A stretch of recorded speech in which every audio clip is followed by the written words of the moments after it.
Guys, welcome back to my channel. It's me again, Carlan. Welcome to the video. So for today's video, guys, ipapakita ko sa inyo kung ano yung i-email sa inyo ni PhilJeps after ng PhilJeps registration nyo. So, eto. So, yung pinakauna is-state nyo dyan na you are registered at meron kang registration date, organization, meron ka ding surname at password.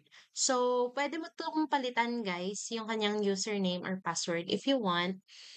And then, after that, after ng registration, at saka after ilang days na nakapag-register ka sa PhilJeps, is mag-email na naman siya if na-approve na ang iyong um, red registration. So, ito naman yung marireceive mo after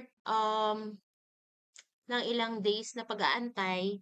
Dito na lalabas if your registration has been approved. So, ayan, makikita mo yung iyong user ID at saka yung registration date and yung organization name. So, ayan, makikita nyo approved. 'Di ba? So, after the registration guys, kung gusto mo talagang ma-sure na approve na talaga yung iyong red registration, punta ka sa PhilJeps. So, pasensya na po sa ingay. Madaming tricycle po dito sa amin. So, login tayo. Login tayo. Choose as merchant. And then, ayan.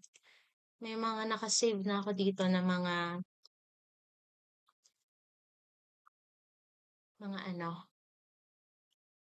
mga accounts namin. Tama ba? K7. Ayan.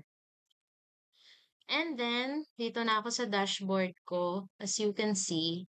So, para makita mo kung ang iyong red registration na certificate, so, wala nga po palang red registration certificate na binibigay. So, dito, makikita mo, um,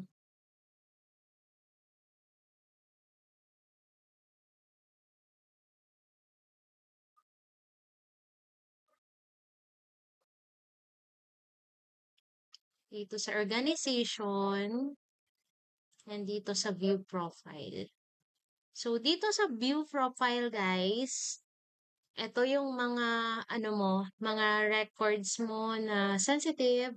So, dito tayo sa ibaba. So, ito lang naman yung pinaka-importante na makikita ng ating buyer, guys, na meron tayong i-attach sa kanilang document na our status sa red registration has been approved. So, ayan. Makikita nyo dyan. And then, ito na yung gagamitin nyo kapag nag-bid kayo or something. So, ipiprint nyo to and yan na yung bibigay nyo sa iyong buyer para yan yung i-attach nila sa kanilang liquidation documents.